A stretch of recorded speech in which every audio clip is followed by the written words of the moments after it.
मित्रों नमस्कार। आपको मेरा सादर प्रणाम। मेरे YouTube चैनल के कहानी में आपका स्वागत है। आप कहानियों का आनंद आप लें और मेरे चैनल को सब्सक्राइब लाइक जरूर करिएगा। मित्रों आज की कहानी है महाभारत के दुष्यंत ने क्यों दिया शकुंतला को प्यार में धोखा। तो मैं आपको बताता हूँ। मित्रों राजा दुष्यंत और शकुंतला की प्रेम कहानी महाकवि कालिदास की रचना अभिज्ञान शाकुंतलम इसी कहानी पर आधारित है। मूल रूप से इस कहानी का वर्णन महाभारत के आदि पर्व में मिलता है। यह कथा पद्म पुराण में भी वर्णित है। तो मित्रों शकुंतला स्वर्ग की अप्सरा मेनका और ऋषि विश्वामित्र की पुत्री थी। ऋषि विश्वामित्र की तपस्या भंग करने देवराज इंद्र ने अप्सरा मेनका को भेजा था। मेनका ने अपने रूप और यौवन से ऋषि विश्वामित्र की तपस्या भंग कर दी थी और दोनों के संसर्ग से शकुंतला का जन्म हुआ। जन्म उपरांत ही मेनका ने शकुंतला का त्याग कर उसे वन में अकेला छोड़ दिया। शकुंत नामक पक्षी से नवजात शकुंतला की रक्षा कर कण्व ऋषि अपने आश्रम ले आए और पक्षी के नाम पर उसका नाम शकुंतला रख दिया। आश्रम में ही शकुंतला का पालन पोषण हुआ और युवा होने पर शकुंतला अपनी मां मेनका की तरह बहुत ही सुंदर रूप की हुई। एक दिन आखेट खेलते हुए हस्तिनापुर नरेश दुष्यंत वन में आए और कण्व ऋषि के दर्शन की अभिलाषा में उनके आश्रम पधारे। द्वार से ही उन्होंने ऋषि को पुकारा। पुकार सुनकर शकुंतला बाहर आई। शकुंतला के रूप को देखकर राजा दुष्यंत मुग्ध हो गए। शकुंतला ने बताया कि कण्व ऋषि तीर्थ यात्रा पर गए हैं और जब राजा दुष्यंत ने शकुंतला का परिचय मांगा तो शकुंतला ने बताया कि वह कण्व ऋषि की पुत्री हैं। कण्व ऋषि आजन्म ब्रह्मचारी थे। अतः शकुंतला का परिचय सुन राजा दुष्यंत आश्चर्य में पड़ गया। तब शकुंतला ने अपने जन्म और त्याग की कथा का वर्णन करते हुए बताया कि वह कण्व ऋषि की दत्तक पुत्री है और शकुंतला को देखते ही राजा दुष्यंत उस पर मोहित हो पड़े और उसके प्रेम में पड़ गए। इधर शकुंतला ने भी उन्हें अपना हृदय अर्पित कर दिया। इसलिए जब राजा ने उसके समक्ष विवाह का प्रस्ताव रखा तो उसने स्वीकार भी तत्काल कर लिया और वन में ही दोनों का गंधर्व विवाह हो गया।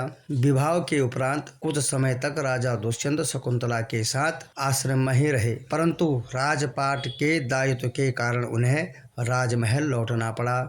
उन्होंने शकुंतला को वचन दिया कि कण्व ऋषि के लौटने पर वह उसे विदा कर महल ले जाएंगे। प्रेम के प्रतीक स्वरूप उन्होंने शकुंतला को स्वर्ण मुद्रिका प्रदान की और हस्तिनापुर लौट गए। इस बीच एक दिन कण्व ऋषि के आश्रम में दुर्वासा ऋषि जिससे दुर्वासा ऋषि ने और शकुंतला को श्राप दे दिया कि जिस किसी के ध्यान में तुम लीन होकर तूने मेरा अपमान किया है वह तुझे हमेशा के लिए भूल जाए। दुर्वासा ऋषि का श्राप सुनकर शकुंतला का ध्यान टूटा और वह अपने विचारों की दुनिया से बाहर आई और ऋषि के चरणों में गिरकर क्षमा याचना करने लगी। तब दुर्वासा ऋषि का हृदय द्रवित हुआ और उन्होंने कहा, मैं अपना श्राप वापस तो नहीं ले सकता, किंतु तुम्हें ये आशीर्वाद देता हूँ कि तुम्हारे प्रेम का प्रतीक चिन्ह देखकर तुम्हारे प्रेमी को तुम्हारा पुनः स्मरण हो जाएगा। समय व्यतीत हुआ और कण्व ऋषि तीर्थ से आश्रम लौटे। उनके वापस आने के पूर्व ही शकुंतला गर्भवती हो चुकी थी।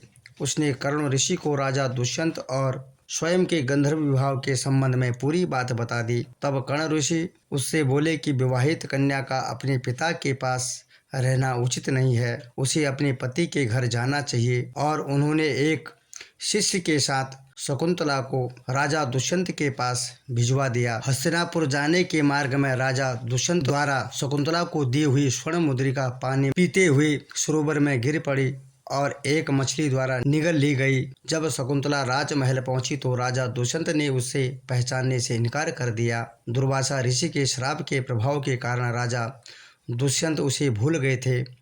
उसी समय स्वर्ग से शकुंतला की माता मेनका आई और उसे अपने साथ ले गई। शकुंतला को काश्यप ऋषि के आश्रम में छोड़ वह वापस इंद्रलोक लौट गई। काश्यप ऋषि के आश्रम में ही शकुंतला ने एक सुंदर बालक को जन्म दिया। इधर शकुंतला को भूल चुके राजा दुष्यंत को एक दिन एक मछुआरे ने एक स्वर्ण मुद्रिका लाकर दी। वह स्वर्ण मुद्रिका मछुआरे को उस मछली के पेट से मिली थी जिन्होंने वह मुद्रिका निगल ली थी। राज चिन्ह देखकर मछुआरा उसे राजा को लौटाने आया था। मुद्रिका देखते ही राजा दुष्यंत की याददाश्त वापस आ गई और उन्हें शकुंतला के बारे में सब स्मरण हो गया। उन्होंने तुरंत सैनिकों को शकुंतला को ढूंढने के लिए आदेश दिया, किंतु वे उसे ढूंढ न सके। स्वर्ग में देवासुर संग्राम छिड़ा हुआ था। देवराज इंद्र के निमंत्रण पर राजा दुष्यंत उनकी सहायता हेतु इंद्र की नगरी अमरावती गए। युद्ध में विजयी होने के उपरांत वे आकाश मार्ग से वापस लौट रहे थे, किंतु उन्हें काश्यप ऋषि का आश्रम दिखाई पड़ा और वे उनके दर्शन के लिए रुक गए। आश्रम के आंगन में राजा दुष्यंत एक सुंदर बालक खेलते हुए दिखा, जिसे देख उनका प्रेम उमड़ गया। वे उसे गोद में उठाने के लिए जैसे ही आगे बढ़े, शकुंतला की सखी ने उन्हें रोकते हुए कहा, राजन, इस बालक को न छुए। जो भी इसे छुएगा इसकी भुजा में बंधा काला धागा नाग बनकर उसे डस लेगा। किंतु राजा दुष्यंत स्वयं को न रोक सके और बालक को अपनी गोद में उठा लिया। गोद में उठाते ही बालक की भुजा में बंधा काला धागा टूटकर गिर पड़ा। शकुंतला की सखी को ज्ञात था कि जब भी बालक का पिता उसे अपनी गोद में उठाएगा तो उसकी भुजा में बंधा काला धागा टूटकर गिर जाएगा। उसने जाकर शकुंतला को पूरी बात बता दी। शकुंतला राजा दुष्यंत के पास गई तो वे उसे पहचान गए। क्षमा याचना कर उन्होंने उसे राजमहल चलने को कहा। शकुंतला मान गई। फिर काश्यप ऋषि की आज्ञा लेकर वे हस्तिनापुर लौट आए। इस तरह दोनों की प्रेम कहानी पूर्ण हुई। दोनों के पुत्र का नाम भरत था, जो आगे चलकर एक पराक्रमी राजा हुआ और उसके नाम पर भारत का नाम भारत वंश पड़ा। तो मित्रों, आज की कहानी यहीं पर समाप्त होती है। आपको कहानी कैसी लगी अवश्य कमेंट बॉक्स में लिखिएगा। मेरे चैनल को सब्सक्राइब, लाइक, शेयर ज़रूर करिएगा और आपका बहुत बहुत धन्यवाद। माता रानी का आशीर्वाद आप पर सदा बने रहे। नमस्कार।